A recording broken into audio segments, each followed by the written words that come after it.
अस्सलाम वालेकुम dear students, welcome to G S academy YouTube channel. आज हम मैट्रिक के फिजिक्स के यूनिट 10 सिंपल हार्मोनिक मोशन के न्यूमेरिकल्स स्टार्ट करने जा रहे हैं। तो स्टार्ट करते हैं आपके पास न्यूमेरिकल्स।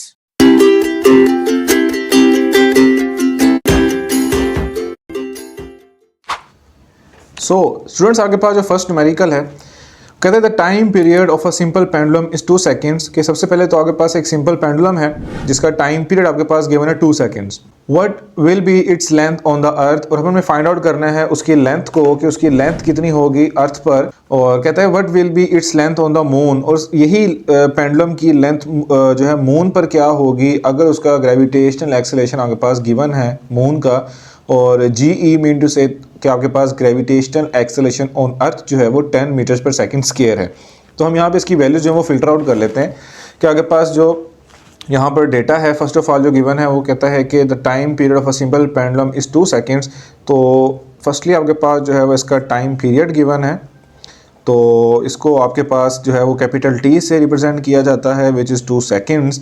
और उसके बाद कहता है what will be its length on the अर्थ। कहता है कि फाइंड आउट हमने क्या करना है कि उसकी length on the earth, length of the pendulum, इसको हम ब्रैकेट में लिख लेते हैं अर्थ पर। इसको रिप्रेजेंट कर लेते हैं एल ई से, जो कि ये शो आउट करेगा कि आपके पास जो है length of pendulum on earth है।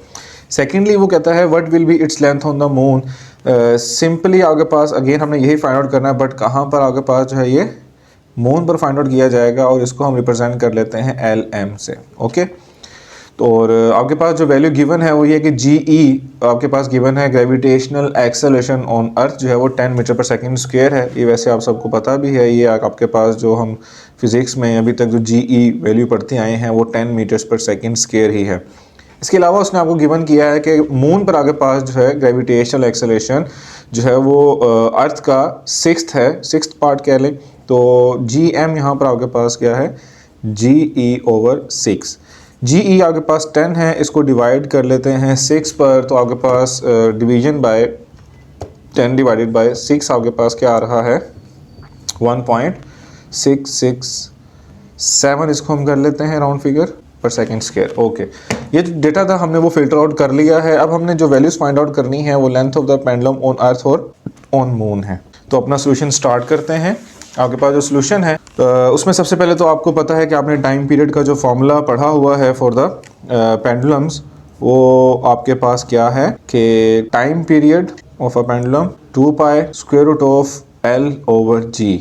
तो बोथ साइड पे आप इसके लिए हम क्या करेंगे, स्क्वायर ले लेंगे। मैं लिखूंगा taking square on both sides which will be like T square is equal to 2 pi square root of L E over G E. इसका स्क्वायर मैं चाह रहा था कि डायरेक्ट कर दें, लेकिन मैंने कहा चलें स्टेप को स्किप नहीं करते।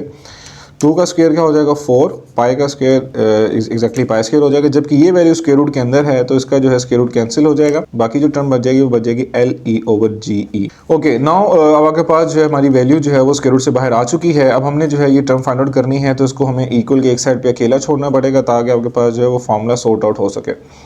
तो जी ई डिवाइडर टी स्क्वायर के साथ क्या कर देंगे, इसको मल्टीप्लाई, जबकि 4 पाई स्क्वायर मल्टीप्लाई है, यहाँ पर आके क्या हो जाएगा इसका डिवाइड हो जाएगा, जबकि यहाँ पर जो जस्ट टर्म बच जाएगी वो एल ई बच जाएगी। ठीक है, जी ई डिवाइड था मल्टीप्लाई कर दिया गया, ठीक है, और 4 पाई स्क्वायर मल्टीप्लाई था वो यहाँ पर आके क्या हो गया डिवाइड। ओके, आपके पास जो फॉर्मूला बना वो है L E is equal to T square g E over 4 pi square. अब हम इनके अंदर वैल्यूज पुट कर लेते हैं।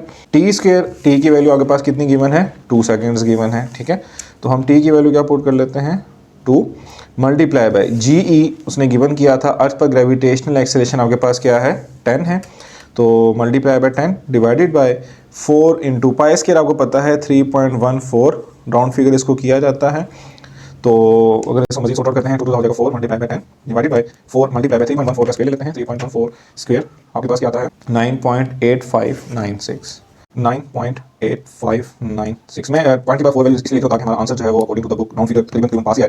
4 से 4 कैंसिल आउट हो जाए आपके पास, ठीक है, और 10 डिवाइडेड बाय 9.8596 अगर आप सॉर्ट आउट करते हैं 10 डिवाइडेड बाय 9.8596 तो आपके पास जो वैल्यू आती है वो है 1.014 मीटर्स। ये आपके पास वैल्यू आई है length of the pendulum on the earth. Exactly यही फार्मूला यूज़ किया जाएगा आपके पास length of the pendulum on moon calculate करने के लिए, और जहाँ पे हमने एल ई यूज़ किया वहाँ पे आपके पास एल एम यूज़ किया जाएगा, और जस्ट वैल्यूज़ डिफ़र करेंगी।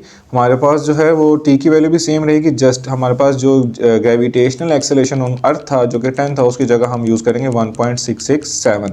तो वो भी स्टार्ट करते हैं। सो फॉर मून अगर बात करते हैं आपके पास मून को लेकर, फॉर मून एग्जैक्टली यही फार्मूला यूज़ किया जाएगा टाइम पीरियड का 2 पाई स्क्वायर रूट ऑफ, लेकिन यहाँ पर length of the moon pendulum of the on moon of the pendulum on the moon sorry, तो gravitational acceleration on the moon. अब यहाँ पर जो वैल्यू फाइंड आउट करनी है वो आपके पास ये एल एम है, तो इस अगेन स्क्वायर रूट के अंदर है, दोबारा आपके पास इसका स्क्वायर दोनों साइड पे स्क्वायर ले लेंगे। So we can say that कि taking square on both sides, तो अगेन टी स्क्वायर डायरेक्टली कर लेते हैं 4 पाई स्क्वायर, इसके ऊपर से स्क्वायर रूट से वैल्यू जो होगी वो उसके स्क्वायर रूट से कैंसिल हो जाएगा, अंदर वैल्यू आपके पास L M over G M बच जाएगी, ठीक है। ओके, तो इसका हम फार्मूला अगर हम सिंपलीफाई करें तो आपके पास टी स्क्वायर है, जी एम मल्टीप्लाई है, टी स्क्वायर के साथ मल्टीप्लाई हो जाएगा, जबकि 4 पाई स्क्वायर मल्टीप्लाई है यहाँ पे आके डिवाइड हो जाएगा, और वैल्यू यहाँ पर बच जाएगी length of the pendulum on the moon. तो फार्मूला आपके पास जो है वो सिंपलीफाई होकर कुछ ऐसे आया है कि T square gravitational acceleration on the moon divided by 4 pi square.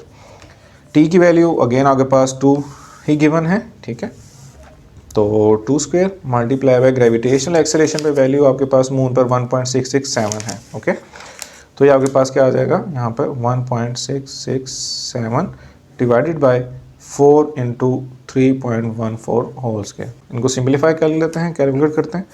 2 का स्क्वायर आपके पास अगेन 4 आएगा, 1.667 एज इट इज़ ही रहने दें आप, जबकि 4 मल्टीप्लाई बाय नीचे आपके पास जो है वो हमने वैल्यू क्या निकाली थी, ये आपके पास वैल्यू आई थी, दोबारा बता देता हूँ, 3.14 का स्क्वायर जो था वो आपके पास 9.8596 आया था, ठीक है, 9.8596।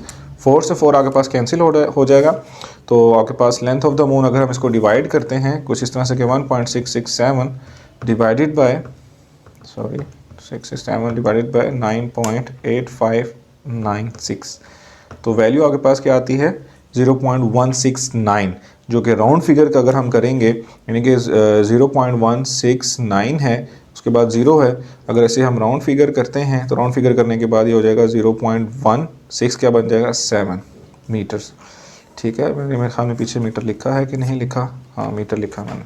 ओके, तो आपके पास बहुत पेंडुलम्स की लेंथ आपके पास कैलकुलेट होकर आ गई हैं, length of the pendulum on the moon and length of the pendulum on the अर्थ, ये एग्जैक्टली 2 वैल्यूज़ हमने कैलकुलेट कर ली हैं। एक आपके पास ऑन अर्थ आ गया 0.14, ठीक है, अगर बुक के अकॉर्डिंग देखा जाए तो 0.102 है, जो कि आपके पास एग्जैक्टली अगर हम इसका आंसर निकालने की कोशिश करें 10 डिवाइडेड बाय 9.8596 है, तो ये अगर आप देखें तो राउंड फिगर एग्जैक्टली यहाँ पर आंसर हमारा एग्जैक्टली मैच क्यों नहीं करता, उसकी वजह ये है कि पाई स्क्वायर जो है ये एक्चुअली 22/7 की वैल्यू है, which is an irrational number. Irrational number है, तो इसका एग्जैक्टली अगर आप ये वैल्यू यूज़ करते हैं तो आपके पास एग्जैक्टली आंसर मैच कर जाएगा कि इसका स्क्वायर लेते हैं, यानी कि पाई की वैल्यू मैंने तो यहाँ पर यूज़ की 3.14, ठीक है, लेकिन 3.14 यूज़ करने के बजाय अगर हम यूज़ करें 3.1428 यूज़ करें तो उसका स्क्वायर ले तो हमारे पास क्या आता है, ये देखें वैल्यू एग्जैक्टली चेंज हो गई ना, 9.8596 हमने लिखा था, जबकि एग्जैक्टली पूरी वैल्यू की आंसर क्या आ रहा है 9.8775, ठीक है, तो हम ये वैल्यू भी सब्स्टिट्यूट कर सकते हैं। अच्छा, इसके बाद अगर हम इसको डिवाइड करते हैं 10 divided by our that answer, तो वो आपके पास एग्जैक्टली जो है वो राउंड फिगर होकर आपके पास राउंड फिगर में वैल्यू दे देगा, ठीक है, जो कि राउंड फिगर होगा आपके पास एग्जैक्टली राउंड फिगर करेंगे तो राउंड अबाउट आपके पास ये वैल्यूज़ एग्जैक्टली आ जाएंगी, ठीक है। आपके सामने कैलकुलेट मैंने किया है, ये आपके पास इर्रेशनल नंबर्स की वेरिएशन की वजह से आपके पास ये आपके पास यहाँ पे जो आंसर्स हैं वो वेरी करते हैं, ठीक है। आपके पास स्टार्ट करते हैं नेक्स्ट न्यूमेरिकल। ओके स्टूडेंट्स, हमारे पास जो सेकेंड इसका न्यूमेरिकल है वो भी काफ़ी कॉन्सेप्ट इसी से मिलता जुलता है, जिसमें वो कह रहा है कि a pendulum of length 0.99 metre is taken to the moon by an astronaut. कि आपके पास एक पेंडुलम है जो कि लेंथ उसकी 0.99 मीटर है, उसको एक एस्ट्रोनॉट जो है मून पर लेकर गया है। The period of the pendulum is 4.9 seconds. यहाँ पर इसका पीरियड बताने का मकसद टाइम पीरियड ही है कि उसका जो टाइम पीरियड है वो आपके पास 4.9 सेकेंड्स गिवन है। What is the value of g, हमने वहाँ से ग्रेविटेशनल एक्सेलरेशन कैलकुलेट करना है on the surface of the moon, के मून पर जब वो एस्ट्रोनॉट ये पेंडुलम लेकर गया तो वहाँ पर आगे पास जो है इसकी ग्रेविटेशनल एक्सेलरेशन की वैल्यू क्या है। सो हम सबसे पहले तो क्या करते हैं, यहाँ पर अपना जो डेटा है वो फ़िल्टर आउट करते हैं, ठीक है, तो ताकि हमें आइडिया हो सके कि हमने यहाँ पर फॉर्मूला जो है वो कौन सा लगाना है। तो सबसे पहले तो उस पेंडुलम की लेंथ गिवन है, सो हम यहाँ पर लेंथ कंसीडर कर लेते हैं जो कि गिवन है, उसको स्मॉल एल से कंसीडर कर लेते हैं। और the period of the pendulum यानी कि टाइम पीरियड विच इज़ उसको हम आपके पास जो है वो कंसीडर करेंगे या रिप्रेजेंट करते हैं कैपिटल टी से, जो कि कितना है आपके पास 4.9 सेकेंड्स। ओके फाइन, अब हमारे पास यही डेटा गिवन है जो कि हमारे न्यूमेरिकल में है, जबकि फाइंड आउट करने वाली टर्म आपके पास ग्रेविटेशनल एक्सेलरेशन है। ओके, तो हम यहाँ पर फाइंड में के सेक्शन में मेंशन कर देते हैं स्मॉल जी की वैल्यू मून पर हमने कैलकुलेट करनी है। ओके फाइन, ठीक है, अब इसको कंटिन्यू करते हैं। एग्जैक्टली वही फार्मूला यूज़ करेंगे जो कि आपके पास जो पहले भी यूज़ किया गया है, ठीक है।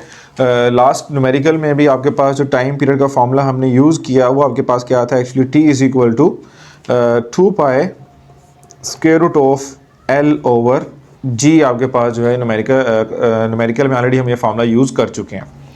ओके, तो एग्जैक्टली अब हमने दोबारा जो वैल्यू फाइंड आउट करनी है वो आपके पास स्क्वायर रूट के अंदर मौजूद है। तो लास्ट न्यूमेरिकल में जैसे कि हमने ये देखा था कि अगर कोई वैल्यू स्क्वायर रूट के अंदर मौजूद हो और वही हमने कैलकुलेट करनी हो तो सबसे पहले उसको स्क्वायर रूट से बाहर निकालने की कोशिश की जाती है, ठीक है।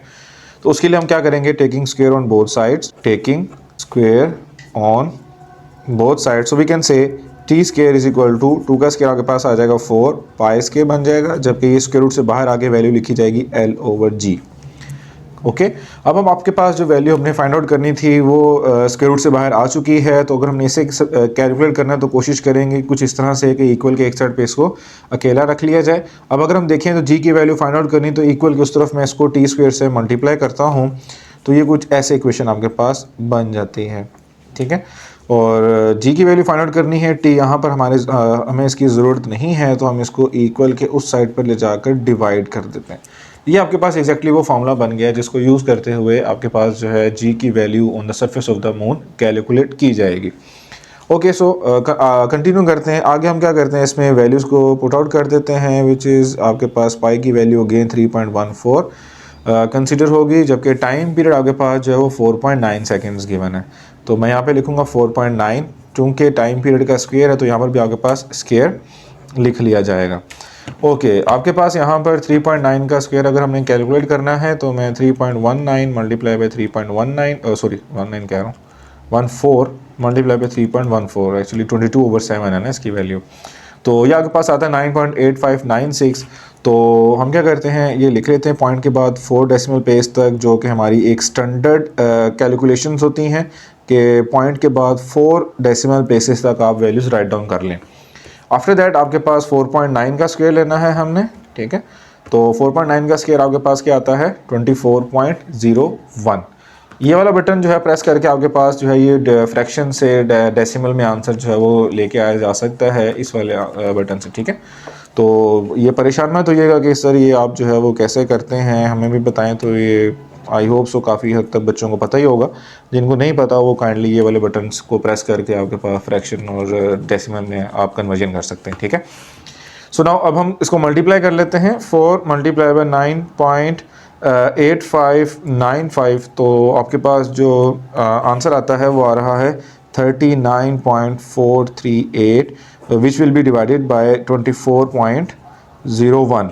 तो अब आपके पास लास्ट जो कैलकुलेटेड वैल्यू हम वो फाइंड आउट कर लेते हैं कि इस वैल्यू को जो है वो 24.01 पे डिवाइड कर लेते हैं। तो आपके पास जो आंसर आ रहा है वो आ रहा है 1.642 मीटर्स पर second square, which is gravitational acceleration है। तो एक्सेलरेशन का यूनिट आपके पास मीटर्स पर सेकेंड स्क्वायर होता है, ठीक है, ये आपको पता ही होगा। Okay, according to our book आपके पास जो आंसर है वो 1.63 है, which will be exactly around figure of that. तो आपने परेशान नहीं होना कि सर आपका आंसर जो है वो एग्जैक्टली मैच नहीं कर रहा, हम जो है कैलकुलेटेड और स्टैंडर्ड वैल्यूज़ के ऊपर चल रहे हैं, ठीक है। तो आपने अपना वे ऑफ जो कैलकुलेशंस है वो आप ठीक रखेंगे तो आपका आंसर भी बिल्कुल ठीक ही कंसीडर होगा। ओके, तो अगर आप चाहते हैं कि आपका अकॉर्डिंग टू द बुक आपका आंसर है, तो फिर हमें अगर हम ये 2 डेसिमल प्लेसेस वाली वैल्यूज़ को कट आउट करके अगर हम चलते हैं तो वो कुछ ऐसे बनेगा, ये देखिएगा प्लीज़। 4 मल्टीप्लाई बाय 9.85, ठीक है, जो कि आपके पास आंसर आता है 39.4, जबकि हमने 39.38 लिखा है। अगर हम इसको डिवाइड कर लेते हैं 24.01 पर, तो मे बी हमारा आंसर जो है वो राउंड फिगर कर जाएगा। नो, अभी भी आपका जो आंसर है वो राउंड फिगर नहीं किया है।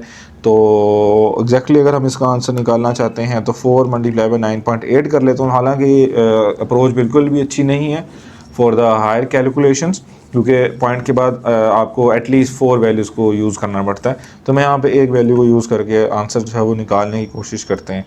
अब देखें 39.2 वैल्यू आ गई, वेरी कर गया, 39.4 था, यहाँ पे 39.2 आ गया। अब इसको आप डिवाइड कर लें 24.01 पर, तो ये देखें आपके पास, अब आपके पास आंसर आया है। ठीक है, आप पॉइंट के बाद 1 वैल्यू उसने यूज़ की है, चूँकि हम 1 वैल्यू को प्रेफर नहीं करते, हम 4 वैल्यू स्टैंडर्ड को फॉलो कर रहे हैं। ठीक है, तो आपने परेशान नहीं होना, आप इस तरह से करके इसका 1.63 आंसर निकाल सकते हैं। ओके, तो स्टार्ट करते हैं आपका next numerical. Okay students, next numerical काफ़ी इंटरेस्टिंग है। वो कहता है कि find the time period of a simple pendulum of 1 metre length. कहता है कि एक सिंपल पेंडुलम है जिसकी लेंथ आपके पास 1 मीटर गिवन है, placed on the earth and the moon. उसको फॉर अ मोमेंट आपके पास अर्थ पे प्लेस किया गया है and for the next moment उसको मून पे प्लेस किया गया है।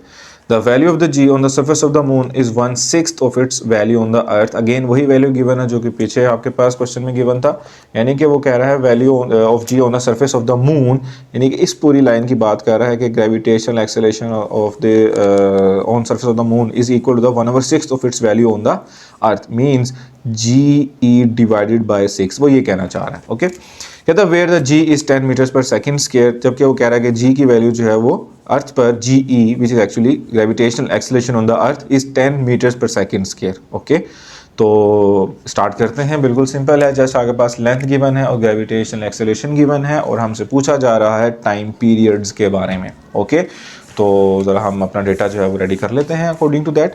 तो प्रॉब्लम नंबर है आपके पास ये 10.3। डेटा आपके पास जो गिवन है वो आपके पास क्या है, फर्स्ट ऑफ ऑल तो उसने लेंथ गिवन की है, लेंथ, ठीक है, लेंथ आपके पास जो उसने गिवन की है 1 मीटर, और आपको पता होगा मीटर को जो है हम कन्वर्ट नहीं करते सेंटीमीटर्स में। सेंटीमीटर जो है अगर गिवन हो, मिलीमीटर में गिवन हो, तो उसको आपके पास जो मीटर में कन्वर्ट किया जाता है, बिकॉज आपके पास लेंथ का ऐसा यूनिट मीटर्स है। आफ्टर दैट उसने आपके पास जो है कहा है कि gravitational acceleration on earth is actually 10 metres पर सेकेंड स्क्वायर, और अगर आप यही वैल्यू मून पर कैलकुलेट करना चाहते हैं तो ग्रेविटेशनल एक्सेलरेशन ऑन अर्थ को आप किस पर डिवाइड कर लें, उसके 6th वैल्यू पर डिवाइड कर लें। Okay fine, gravitational acceleration on अर्थ आपके पास 10 है divided by 6 which will be round about 1.66 और कंटिन्यू चलेगा। हम इसका राउंड फिगर करके 1.667 यूज़ कर लेते हैं। ओके, फाइंड आउट जो हमने यहाँ से वैल्यूज़ करनी है वो आपके पास हैं टाइम पीरियड्स फॉर अर्थ और ऑन द मून, यानी कि दोनों केसेस में आपके पास टाइम पीरियड जो होगा वो क्या है वो कैलकुलेट करना है। ठीक है, तो हम कहते हैं टाइम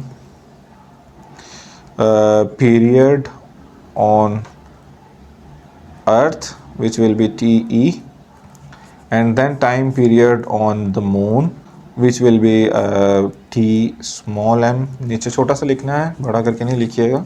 ठीक है, ओके, कंटिन्यू करते हैं। अगेन वही फार्मूला यूज़ करेंगे टाइम पीरियड्स का, which will be like T is equal to 2 pi square root of L over G। यहाँ पे अगर हम अर्थ की बात करेंगे तो हम हर जगह पे अर्थ को ही यूज़ करेंगे। ठीक है, अब चूंकि यहाँ पे वो लेंथ ऑफ द पेंडुलम जो है ओवरऑल सेम है, तो यहाँ पर हम अर्थ पर भी उसकी लेंथ वही रहेगी और उसी 1 मीटर को वो कह रहा है मून पे भी लेकर जाया गया है, तो उसका मतलब आपके पास length of the pendulum on moon भी 1 मीटर ही रहेगी। ओके, तो कैलकुलेट करते हैं। यहाँ पर सिंपल टाइम पीरियड हमने कैलकुलेट करना है, तो हमें कुछ और वैल्यूज़ को जो है वो कन्वर्जन करने की ज़रूरत नहीं है। यहाँ पर 2 × 3.14 स्क्वायर रूट ऑफ LE यानी कि 1 metre divide by GE which is 10।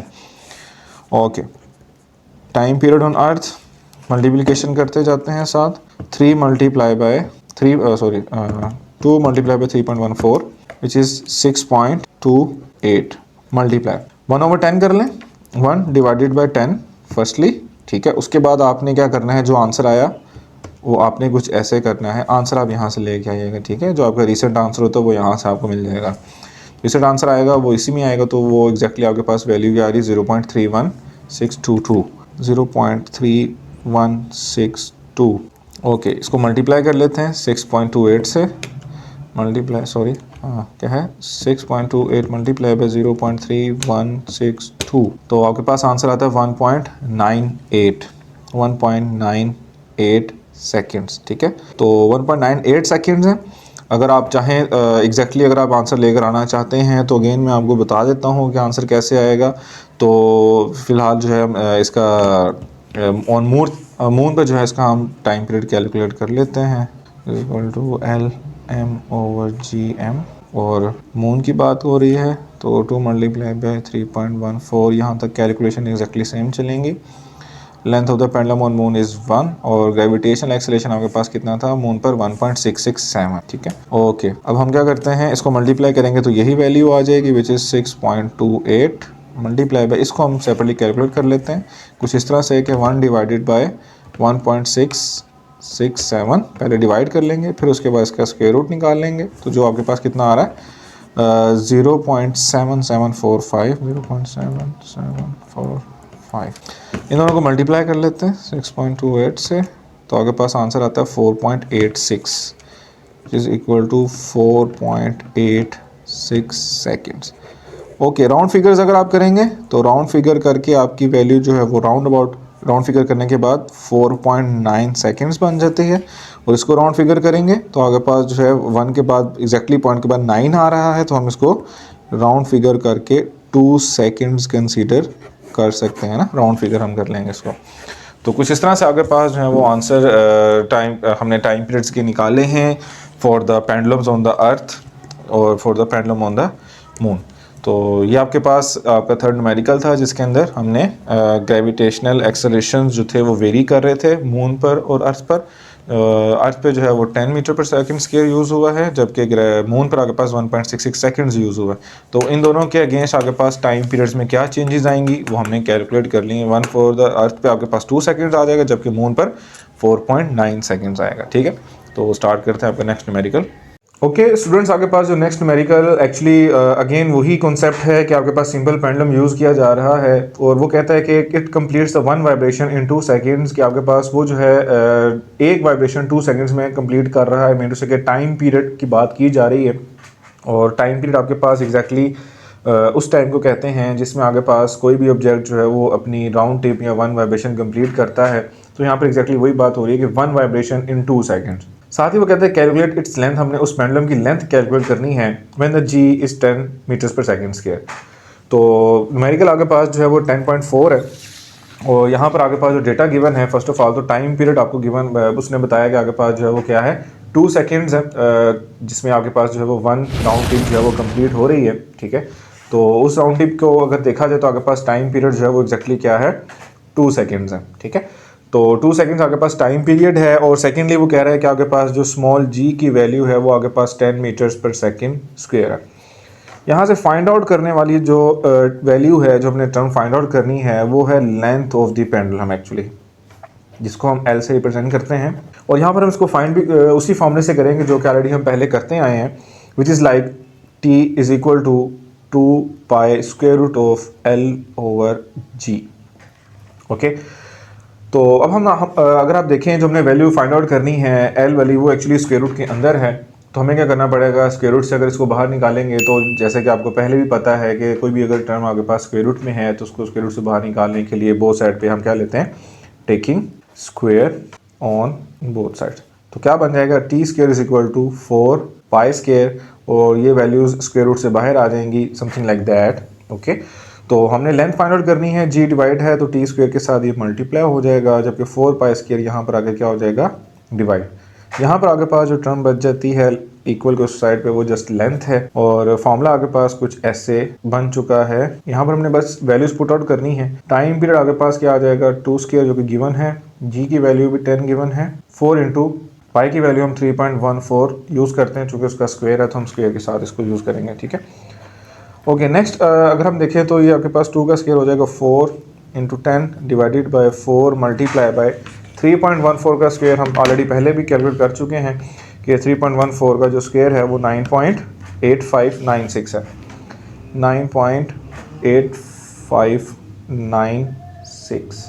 ये 4 से ये 4 कैंसिल हो जाएगा। पीछे जो टर्म बचती है इनको अगर हम डिवाइड करें तो आगे पास लेंथ क्या बनती है, 10 divided by the answer we got is actually 1.014 metres, जो कि आप अगेन वही बात जो कि पहले भी की है कि हम जो है अगर इसको वैल्यू यूज़ करते हैं 10 डिवाइडेड बाय 9.85 तो हमारे पास राउंड अबाउट आंसर जो है वो एग्जैक्टली आ जाएगा, इसमें से राउंड फिगर करके, ठीक है। लेकिन चूंकि प्रेफर ये किया जाता है कि आपके पास जो है पॉइंट के बाद 4 वैल्यूज़ को यूज़ किया जाए, तो यहाँ पर हमने अगर आपको एग्जैक्टली आंसर चाहिए तो आपको पॉइंट के बाद 2 वैल्यूज़ यूज़ करनी पड़ेंगी और आंसर आपका 1.015 आ जाएगा, जो कि 5 राउंड फिगर करके 1 को 2 बना देगा, ठीक है। और आपको पता है लेंथ का यूनिट आपके पास मीटर ही होता है, सो दैट्स वाई ये उस पेंडुलम की लेंथ है जिसका टाइम पीरियड 2 सेकंड्स गिवन है, और वहाँ पर जहाँ पे इस पेंडुलम को प्लेस किया गया वहाँ पर gravitational acceleration 10 metres per second square है।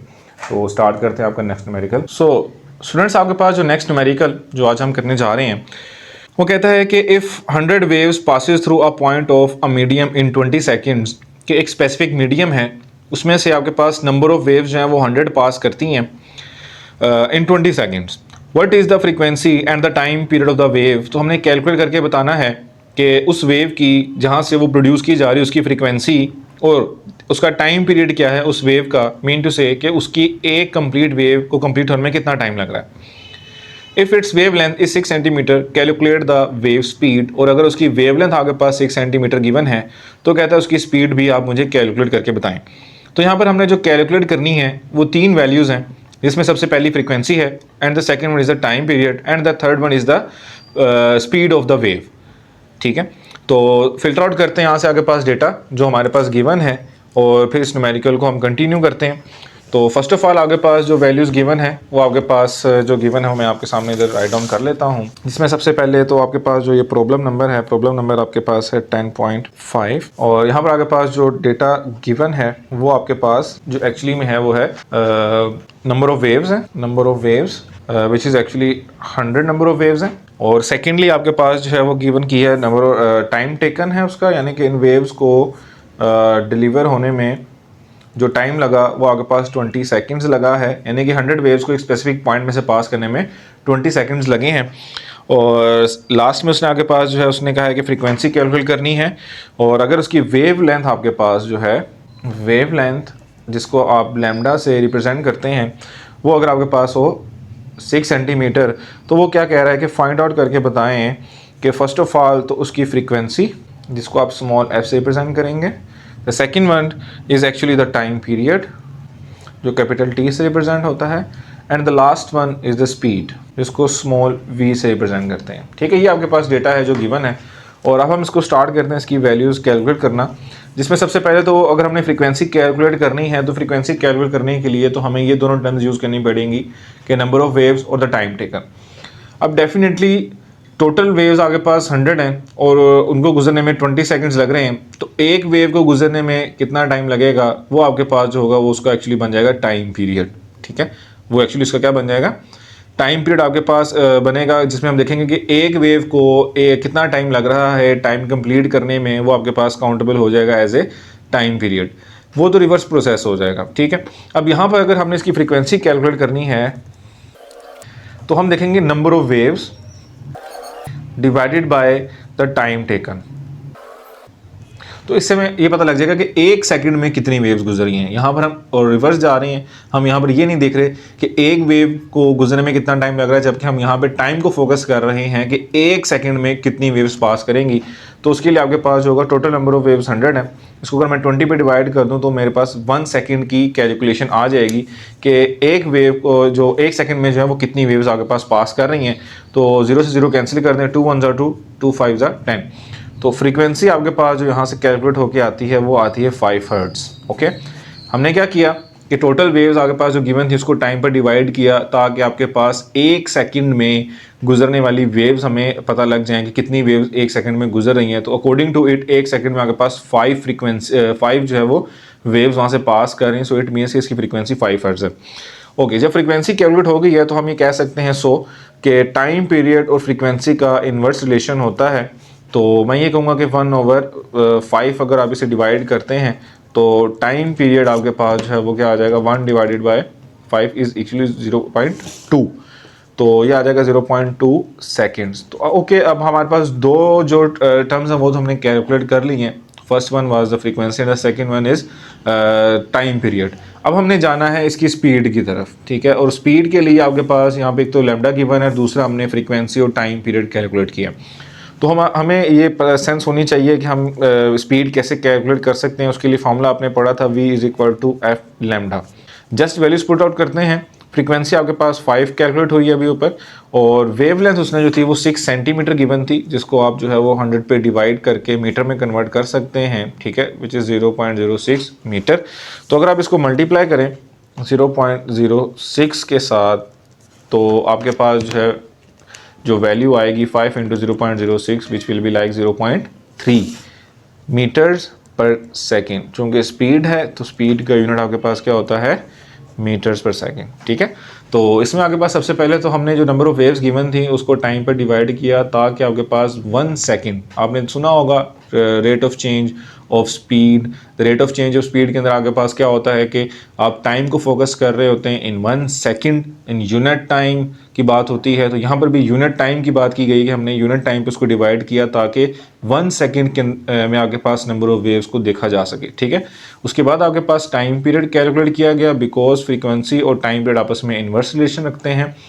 और थर्डली आपके पास जो है हमने उसकी स्पीड कैलकुलेट की है according to the relationship of the velocity, frequency and the wavelength. तो जो कि v is equal to F lambda का एक फार्मूला है, जिसकी बिहाफ पर आपके पास जो है हमने स्पीड को कैलकुलेट किया है। स्टार्ट करते हैं आपका नेक्स्ट न्यूमेरिकल। ओके स्टूडेंट्स, आपके पास जो नेक्स्ट न्यूमेरिकल है वो काफ़ी सिंपल है, और अगेन इसमें हम वही फार्मूला यूज़ करेंगे जो रिसेंटली भी हमने यूज़ किया लास्ट में। वो कहता है a wooden bar vibrating into the surface of in the water surface in a ripple tank has a frequency of 12 hertz।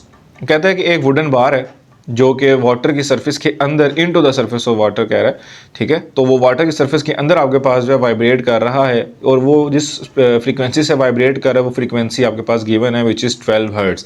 Actually इस 12 हर्ट्ज का मतलब ये है कि वो एक सेकेंड में 12 वेव्स प्रोड्यूस कर रहा है, ठीक है। इन 1 सेकेंड वो कितनी वेव्स प्रोड्यूस कर रहा है, 12 वेव्स प्रोड्यूस कर रहा है, तो इसलिए इसकी फ्रीक्वेंसी 12 हर्ट्ज है। The resulting waves has a wavelength of 3 centimetre, और उसके रिजल्ट में जो वेव्स प्रोड्यूस हो रही हैं उनकी वेवलेंथ जो है वो 3 सेंटीमीटर, यानी कि एक क्रस्ट से दूसरे क्रस्ट तक का डिस्टेंस या एक तरफ से दूसरी तरफ तक का डिस्टेंस जो है वो आपके पास 3 सेंटीमीटर है। What is the speed of the wave, और अगेन हमने यहाँ से जो कैलकुलेट करना है वो आपके पास स्पीड ऑफ द वेव है। तो यहाँ से आपके पास अगेन हम डेटा जो है वो फिल्टर आउट करते हैं कि हमारे पास क्या डेटा गिवन है, और फिर हम इसको कंटिन्यू करते हैं। सबसे पहले तो आपके पास यहाँ पर जो वैल्यू गिवन है डेटा में वो है हमारे पास इसका फ्रीक्वेंसी गिवन है which is 12 hertz, and the second one आपके पास इसकी वेव लेंथ गिवन है जिसको लैम्डा से रिप्रेजेंट करते हैं जो कि 3 सेंटीमीटर्स है, ठीक है। हमने यहाँ से जो फाइंड आउट करना है, फाइंड आउट करने वाला फैक्टर जस्ट हमारे पास यहाँ पे सिंगल फैक्टर है जो कि एक्चुअली उसकी स्पीड है, और स्पीड को आगे पास v से रिप्रेजेंट करते हैं, और इसको हम यहाँ पे कैलकुलेट करेंगे। 3 सेंटीमीटर्स हैं, तो सेंटीमीटर अगेन हम SI यूनिट में कन्वर्ट करेंगे बाय डिवाइडिंग इट बाय 100, जो कि 0.03 मीटर्स हमें वैल्यू देता है, क्योंकि हमारा जो लेंथ का SI यूनिट है वो आपके पास मीटर्स है। तो इस वजह से हमेशा हम सेंटीमीटर से या किसी किलोमीटर से या नैनोमीटर से आपके पास हमेशा मीटर्स में कन्वर्जन की जाती है। Okay, so as we know that कि आपको पता ही है कि वेव इक्वेशन जो है आपके पास, जिसे हम क्या कहते हैं v is equal to F lambda, इसमें आपके पास जो है वो वैल्यूज़ को पुट करके आपके पास अब हम स्पीड को कैलकुलेट करेंगे। कोई ख़ास रॉकेट साइंस यहाँ पे नहीं है, जस्ट फ्रीक्वेंसी जो आपके पास 12 हर्ट्ज गिवन है, ठीक है। 12 हर्ट्ज आपके पास जस्ट फ्रीक्वेंसी गिवन है, और इसको मल्टीप्लाई कर देंगे 0.03 से, तो आपके पास रिजल्टेंट वैल्यू जो होगी हमारी रिक्वायर्ड वैल्यू वो कैलकुलेट होकर आ जाएगी, ठीक है। तो इसको मल्टीप्लाई कर लेते हैं, 12 मल्टीप्लाई बाय 0.03 जो कि आपके पास क्या आंसर देता है 0.36 मीटर्स पर सेकेंड, ठीक है। तो सिंपल था, कोई ख़ास इसके अंदर हमने मुश्किल को हमें पेश नहीं आई, और ना ही हमने इसको ज़्यादा रॉकेट साइंस के थ्रू देखा है। जो हमारे पास वैल्यूज़ गिवन है उनको देखा और जो हमने फाइंड आउट करनी है उसको नोटिस में रखा, और इन तीनों चीज़ों को देखते हुए मुझे इस चीज़ का अंदाज़ा हुआ कि हमें ये वाला फार्मूला यूज़ करना चाहिए। तो आपके पास v is equal to F lambda के फार्मूले के अकॉर्डिंग आपके पास इसकी स्पीड को कैलकुलेट कर लिया गया। ठीक है, तो स्टार्ट करते हैं आपका नेक्स्ट न्यूमेरिकल। स्टूडेंट्स, आपके पास जो नेक्स्ट न्यूमेरिकल है वो जस्ट स्टेटमेंट्स में जो है वो काफ़ी ज़्यादा लग रहा है, लेकिन ये बहुत सिंपल ही है। जिसमें वो क्या कहता है कि a transverse wave produce on a spring has a frequency of 190 hertz. 190 hertz it means कि एक सेकेंड में वो 190 वेव्स प्रोड्यूस कर रहा है। ठीक है, एक ट्रांसवर्स वेव प्रोड्यूस कर रहा है spring, and travels along the length of the spring of 90 metre. और जितना डिस्टेंस वो कवर कर रहा है, टोटल डिस्टेंस जो स्प्रिंग का है, मीन टू से कि वेव्स जहाँ तक भी जाएंगी वो मैक्सिमम 90 मीटर डिस्टेंस ही कवर करेंगी इन 0.5 सेकेंड्स। और उसको जो टाइम लग रहा है वो 0.5 सेकेंड्स का लग रहा है 90 मीटर्स का कवर करने में, अगर उसकी फ्रीक्वेंसी 190 हर्ट्ज है। अंडरस्टैंड क्या कहा मैंने कि अगर ऐसा वाइब्रेटर जिसकी फ्रीक्वेंसी 190 हर्ट्ज है, यानी कि एक सेकेंड में वो 190 वेव्स प्रोड्यूस कर रहा है, ठीक है, एक स्प्रिंग में जिस स्प्रिंग की लेंथ ही 90 मीटर है, तो इट मीन्स कि जो वेव प्रोड्यूस होंगी वो सिंपल 90 मीटर तक ही जाएंगी, उससे ज़्यादा जाएंगी नहीं, क्योंकि उसकी लेंथ ही उतनी है। और उन वेव्स को ये डिस्टेंस कवर करने में 0.5 सेकेंड्स लग रहे हैं। अब वो कहता है फाइंड आउट करके बताएं the period of the wave, mean to say the time period, and the second is वो कह रहा है कि उसकी स्पीड बताएं जिस स्पीड से वो मूव कर रहा है 0.5 सेकेंड्स में। What is the wavelength of the wave, और बताएं उस वेव की वेवलेंथ क्या है। तीन चीज़ें हमारे पास गिवन है, एक उसकी फ्रीक्वेंसी, टोटल डिस्टेंस जिसमें उसने मूव करना है वेव्स ने, और टाइम उनको जितना लग रहा है मूव करने में। ठीक है, तो आपके पास स्टार्ट करते हैं न्यूमेरिकल। और सबसे पहले यहाँ पर आपके पास जो है वो डिस्टेंस को हम फाइंड आउट करते हैं, सॉरी जो आपके पास स्पीड है या उसको हम कैलकुलेट कर लेते हैं। ठीक है, तो आपके पास जो न्यूमेरिकल है वो है न्यूमेरिकल नंबर 10.7। डेटा आपके पास जो यहाँ पर गिवन है वो डेटा आपके पास सबसे पहले तो फ्रीक्वेंसी गिवन है, इसको हम स्मॉल f से रिप्रेजेंट करते हैं, जो कि आपके पास 190 हर्ट्ज़ है। और सेकेंडली आपके पास जो है वो डिस्टेंस गिवन है, डिस्टेंस कह लें या लेंथ ऑफ द स्प्रिंग कह लें, क्योंकि वैसे इसको हम डिस्टेंस ही कहेंगे, क्योंकि आपके पास जो है वो वेव्स के जो टर्म्स में इसको हम डिस्टेंस का नाम देंगे, क्योंकि वो वेव्स मैक्सिमम 90 मीटर्स का डिस्टेंस ही कवर कर रही हैं। The second is the time taken, ये उनको टाइम कितना लग रहा है ये डिस्टेंस कवर करने में, which is actually 0.5 second. Find out करने वाली जो सबसे फर्स्ट टर्म है वो आपके पास जो पूछ रहा था टाइम पीरियड है, टाइम पीरियड हमने कैलकुलेट करना है। सेकेंडली आपके पास वो कह रहा है स्पीड कैलकुलेट करके दें, और थर्ड वन में वो आपसे क्या कह रहा है, कैलकुलेट द वेव लेंथ, जिसको हम लैम्डा से रिप्रेजेंट करते हैं। ओके, तो अगर टाइम पीरियड की बात करें तो वो सिंपल ही है, क्योंकि टाइम पीरियड और फ्रीक्वेंसी आपस में इन्वर्स रिलेशन रखती हैं। तो एज वी नो दैट हम स्पीड भी पहले कैलकुलेट कर सकते हैं, बट हम कोशिश करते हैं कि जो बड़ी शॉर्टली कवर हो सकता है उसको हम कवर कर लें। तो टाइम पीरियड अगर हमने कैलकुलेट करना है तो वो फ्रीक्वेंसी के इन्वर्स रिलेशन में होता है। तो फ्रीक्वेंसी आपके पास 190 हर्ट्ज़ है, तो मैं 1/190 अगर इसको मैं रखता हूँ तो टाइम पीरियड मेरे पास कैलकुलेट क्या होकर आएगा, 1 डिवाइडेड बाय 190, ये आपके पास आता है 5.26 इंटू 10⁻⁻3, जो कि आपके पास हम राउंड फिगर करेंगे इसको, 5.263 इंटू 10⁻⁻3 सेकेंड्स है। राउंड फिगर अगर हम इसको करें तो आपके पास 10⁻³ है, तो इसका मतलब ये है कि आपके पास पॉइंट जो है वो लेफ्ट साइड पर 3 टाइम्स जंप करेगा। तो जंप करने का कुछ सिचुएशन इस तरह से होगी कि 1 टाइम आपके पास आ जाएगा 5.263 लिखता हूँ, तो पॉइंट अगर यहाँ पर था 5 के बाद 1 2 3, यानी कि यहाँ पर आपके पास पॉइंट आएगा। ठीक है, 1 ये 5 से पहले आएगा 1 2 और ये 3, तो जो कि राउंड फिगर अगर हम इसको करेंगे तो राउंड फिगर होने के बाद ये बन जाएगा 0.0, ये 5 जो होगा वो इसको 1 कर देगा, तो ये बन जाएगा 0.1 सेकेंड। ठीक है, तो आपके पास टाइम पीरियड आ जाएगा 0.01 सेकेंड्स। ठीक है, राउंड फिगर करने के बाद ये बात आपने याद रखनी है, क्योंकि 10⁻³ में था तो इसको राउंड फिगर करेंगे तो आपके पास ये क्या किस में कन्वर्ट हो जाएगा, 0.01 सेकेंड्स में। ओके, नेक्स्ट हमने जो कैलकुलेट करनी है वो इसकी स्पीड कैलकुलेट करनी है।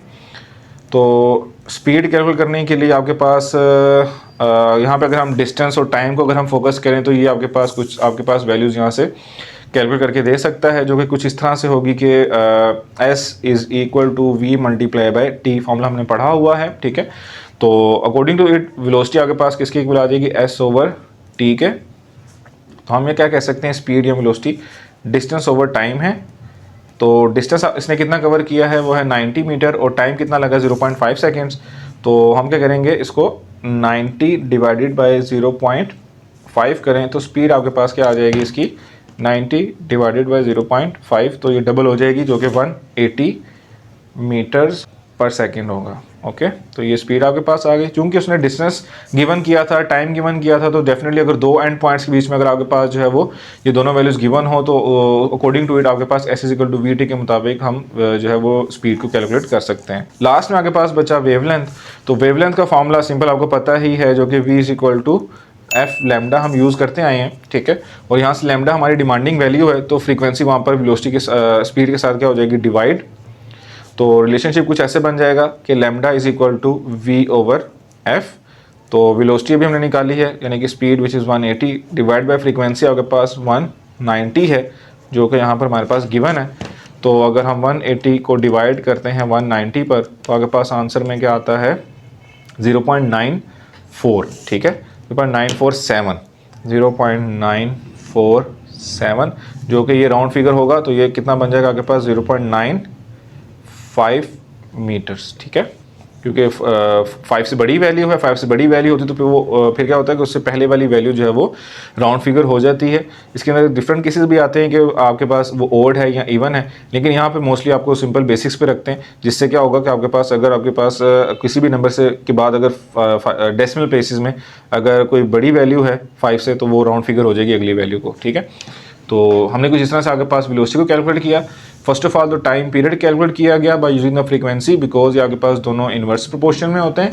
एंड द सेकेंडली आपके पास क्या कैलकुलेट किया हमने, उसकी speed by using S = VT, जो कि आपके 9th क्लास का कॉन्सेप्ट है, ठीक है।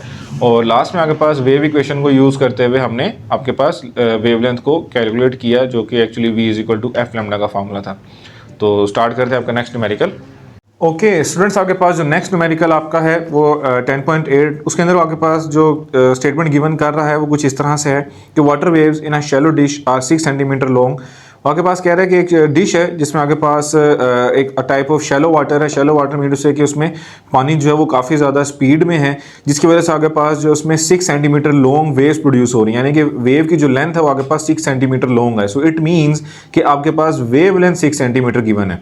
सेकेंडली वो आपके पास फर्दर कहता है कि at one point the water moves up and down at the rate of 4.8 oscillations per second, कि आपके पास जो वाटर है एक स्पेसिफिक पॉइंट पर उसमें आपके पास जो ऑसिलेशंस प्रोड्यूस हो रही हैं, मीन टू से कि इन 1 सेकेंड आपके पास 4.8 वेव्स वहाँ से मूव ऑन कर रही हैं, ठीक है।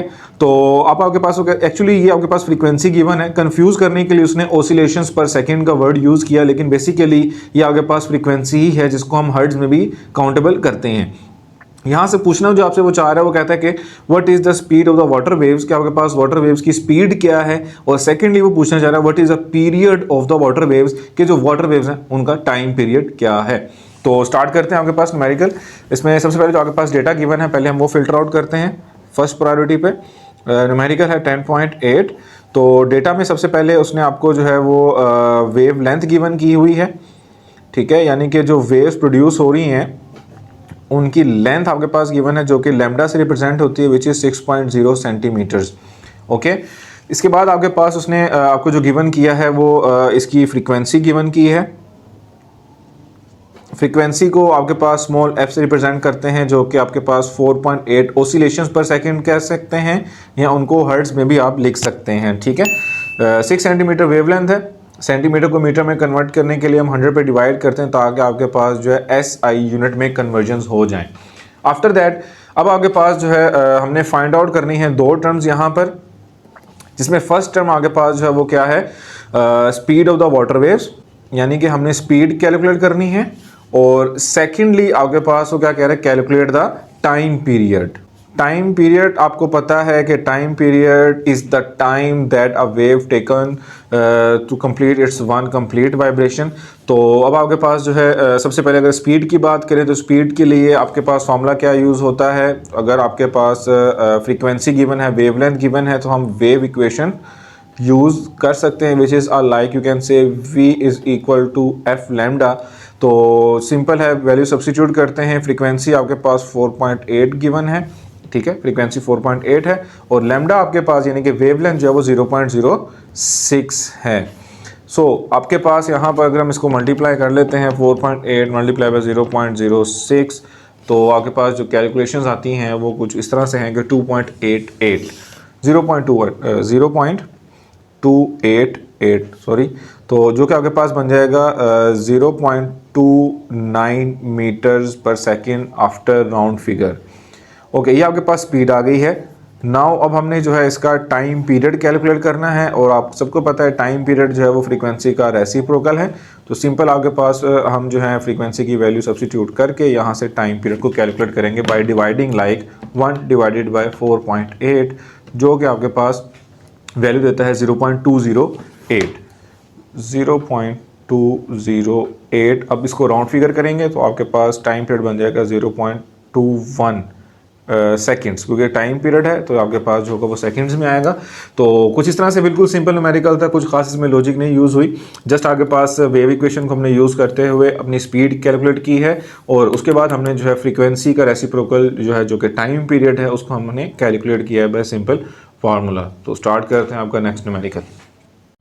ओके स्टूडेंट्स, आपके पास जो नेक्स्ट न्यूमेरिकल है, the second last numerical of our exercise, actually at one end of a ripple tank 80 centimeter across, a 5 hertz vibrator produces waves whose wavelength is 40 millimeter। वो कह रहा है कि आपके पास एक रिपल टैंक है जिसकी लेंथ आपके पास 80 सेंटीमीटर गिवन है, यानी कि वहाँ पर मौजूद जो वेव्स हैं जो प्रोड्यूस होंगी वो टोटल आपके पास 80 सेंटीमीटर का डिस्टेंस कवर करेंगी। और वो कहता है कि उस रिपल टैंक में जो वाइब्रेटर लगा है जो वेव्स प्रोड्यूस कर रहा है वो उसकी फ्रीक्वेंसी आपके पास 5 हर्ट्ज़ है। इट मींस कि वो 5 हर्ट्ज़ की फ्रीक्वेंसी से वेव्स प्रोड्यूस कर रहा है रिपल टैंक में, और उसमें प्रोड्यूस होने वाली वेव्स जो हैं उनकी वेवलेंथ आपके पास 40 मिलीमीटर है। नेक्स्ट वो कहता है find the time the wave need to cross the tank. और वो कहता है कि टाइम आप कैलकुलेट करके बताएं कि रिपल टैंक के एक एंड से प्रोड्यूस होने वाली वेव्स दूसरे एंड पर कितने टाइम पर पहुँचेंगी। तो सिंपल सा न्यूमेरिकल है। सबसे पहले तो यहाँ पर आपको ये अंडरस्टैंड करने की ज़रूरत है कि आपके पास यहाँ पर जो प्रॉब्लम है आपके पास ये 10.9 डेटा जो सबसे पहले यहाँ पे आपके पास गिवन है, वो सबसे पहले तो कहता है कि जो रिपल टैंक का जो टोटल लेंथ है एक्चुअली वो डिस्टेंस में एक्चुअली वो काउंटेबल होगी, बिकॉज एक पॉइंट से अगर वेव्स प्रोड्यूस होती हैं तो ओवरऑल वो उतना ही डिस्टेंस कवर करेंगे जितना आपके पास रिपल टैंक की लेंथ होगी, which is actually 80 centimetre. Okay, तो 80 सेंटीमीटर अगर रिपल टैंक की लेंथ है सो इट मीन्स कि उसमें प्रोड्यूस होने वाली वेव्स जो होंगी वो उतना ही डिस्टेंस कवर करेंगी। तो डिस्टेंस आपके पास जो है वो 80 सेंटीमीटर गिवन है। नेक्स्ट वो क्या कह रहा है कि आपके पास फ्रीक्वेंसी गिवन है। फ्रीक्वेंसी आपके पास जो है वो कह रहा है कि 5 हर्ट्ज़ है, एंड इन द लास्ट वो आपके पास कह रहा है कि जो वेव लेंथ यानी कि जो वेव्स प्रोड्यूस हो रही हैं उनकी वेव लेंथ यानी कि लैम्डा आपके पास 40 मिलीमीटर है। फॉर योर इन्फॉर्मेशन, जैसा कि आपको पता है कि सेंटीमीटर को मीटर में कन्वर्ट करने के लिए हम 100 से डिवाइड कर लेते हैं, which will be like 0.8 metres, और 40 मिलीमीटर है, इट मीन्स कि 40 इंटू 10⁻³ विच विल बी, अगर ये 10 यहाँ से हम काउंट करें तो ये हो जाएगा 4 इंटू 10⁻² मीटर्स। ओके, ये आपके पास डेटा है जो कि गिवन है, और हमने यहाँ से जो फाइंड आउट करना है वो आपके पास है द टाइम, कि आपके पास टाइम कितना लगेगा उन वेव्स को एक पॉइंट से दूसरे पॉइंट पर पहुँचने में। तो सबसे पहले तो अगर हम देखें टाइम कैलकुलेट करना है तो टाइम कैलकुलेट करने के साथ साथ उसने आपको डिस्टेंस गिवन किया है, सो इट मीन्स कि हमें जो है यहाँ पर S=VT टाइप फार्मूला हमें यूज़ करना पड़ेगा, जहाँ से आपके पास इजीली टाइम कैलकुलेट किया जा सकता है। लेकिन अगर नोटिस किया जाए तो आपके पास यहाँ पर स्पीड जो है वो गिवन नहीं है, तो जो स्पीड है वो सबसे पहले तो आपके पास जो है वो हम कैलकुलेट इसकी करने की कोशिश करते हैं। ओके, फर्स्ट ऑफ ऑल अगर हम देखें S=VT तो हमें वेलोसिटी की ज़रूरत है। तो वेलोसिटी आपके पास यानी कि जो स्पीड है वो हम एग्जैक्टली फाइंड आउट कर सकते हैं V=F लैम्डा के फार्मूले से, बिकॉज आपके पास फ्रीक्वेंसी भी है और वेवलेंथ भी गिवन है। So now as we know that V=F lambda, और आपके पास फ्रीक्वेंसी जो है वो 5 हर्ट्ज़ गिवन है, and the wavelength is actually 4 into 10⁻²। तो यहाँ से आपके पास जो स्पीड कैलकुलेट होकर आती है वो हो जाएगी 5 इंटू 420 मल्टीप्लाई बाई 10⁻², तो वो आपके पास आ जाती है 0.2।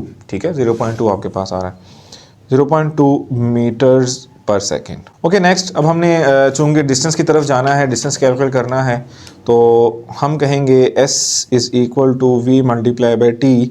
सॉरी डिस्टेंस हमारे पास है, हमने टाइम कैलकुलेट करना है, तो टाइम आपके पास आ जाएगा s ओवर v, और डिस्टेंस आपके पास हमने ऊपर कैलकुलेट किया जो कि 0.8 मीटर्स आया था, और वो 0.8 यहाँ पे सब्स्टिट्यूट करेंगे, और वेलोसिटी यानी कि जो स्पीड है वो 0.2 है, और एट द एंड आपके पास डिवीजन के बाद आंसर आ जाएगा 4 सेकेंड्स। आपके सामने इसको कैलकुलेट भी कर लेते हैं। अक्सर बच्चों के क्वेश्चंस होते हैं कि सर आप कैलकुलेट भी करवा दिया करिएगा प्लीज़।